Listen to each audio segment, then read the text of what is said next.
1980 shovel head. I've been wanting to build a bike from scratch for a long time, so I started this. I actually started with a tank that's not the same tank. Long story short, I had to switch them out, but I built every single piece of this. Every nut, bolt is brand new or redone. And I built a swing arm bike because everybody builds hardtails, and I wanted to prove you could build a really killer traditional chopper swing arm bike.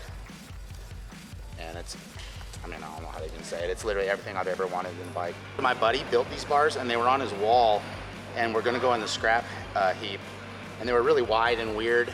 And I was like, no, those bars are killer. And I've had these bars for like 3 years. And when I was building this bike, it's funny, so much of this bike actually fits this bars. Nobody knows this, but that swing arm is the same, the sissy bar is the same geometry as the bars and stuff. And we just wound up pulling it. That was one of the main aesthetic pieces about the bike that we wound up doing. I narrowed them obviously a lot. And they're either you love them or hate them. A lot of people hate them, but I love them. Joel845 on Instagram. He did the tank. I wound up getting the tank, and then that kind of set off. That was the final piece that really set off the rest of the build. And then a buddy of mine matched the fender. Painter Mike, Lewis Rod Customs in Atlanta. He matched the fender to the bike, and then we just went ham off after that. It's really cool. Yeah, so it's a 98-inch stroker shovel. Pretty mild build except for about the displacement. It's got a Baker N1 transmission, so neutral all the way forward because it's foot clutch, hand shift. Custom gearing. It's kick only, obviously, magneto-fired bike. Real simple, but yeah, kind of. At the end of the day, I wanted it to be a shovel head. It's a swing arm shovel head, but it's kind of as far as you can take it still being a swing arm. I've ridden it a bunch. I actually blew it up the first ride I took it on because I spun the oil filter off and nobody noticed that I was spewing oil all over the place. So it's got a brand new top end on it now, so it's ready to put some miles on it. I spent 2 years designing it in my brain before we started assembly. So before we even started any fabrication or anything, I was like building it in my brain for over 2 years, collecting parts. Yeah, this is literally everything I've ever wanted in a motorcycle. So yeah, it feels killer. It's rad.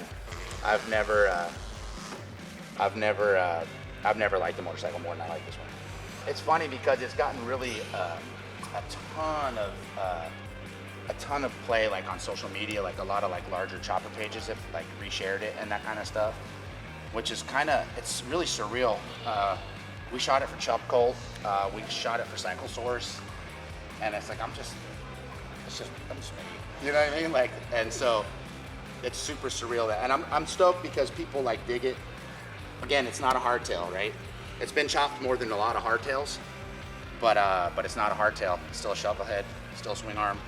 You know, like just shovel head, swing arm shovel head. And but I dig that people see what I was going for. You know what I mean? So it's kind of old school and new school together. Yeah, definitely. But it's something that you created, man, and you've always said you always were looking for this in your brain for how many years? I've been building it for almost 4 years now. So you're looking at it right now, man. I mean, what is it? What do you feel like? It's killer. It's killer. Yeah, it's the thing.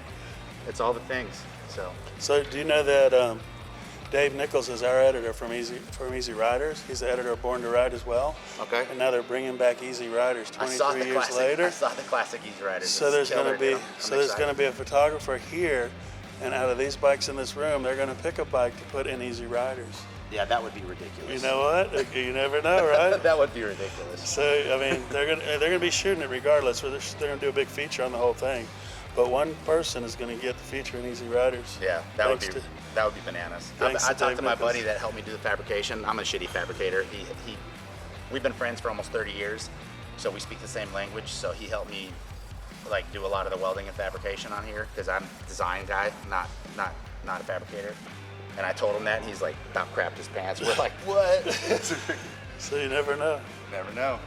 So a lot of people talk about these bars are too narrow and like it's unrideable and all that, but the rake and trail, the steering geometry is like set up purposeful. Even though they're very narrow, we're directly accessing or applying the leverage on the axle, and this is like 10 and 2 on a car steering wheel for me. It's super easy to turn. It's way easier to ride than it looks. So we spent a lot of time figuring it out, and it's killer, and it looks rad. Well, it's a love it or hate it. I love it.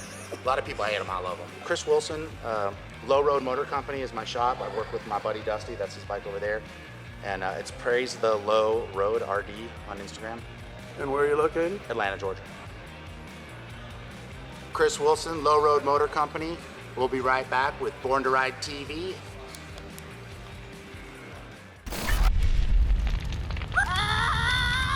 Born to Ride.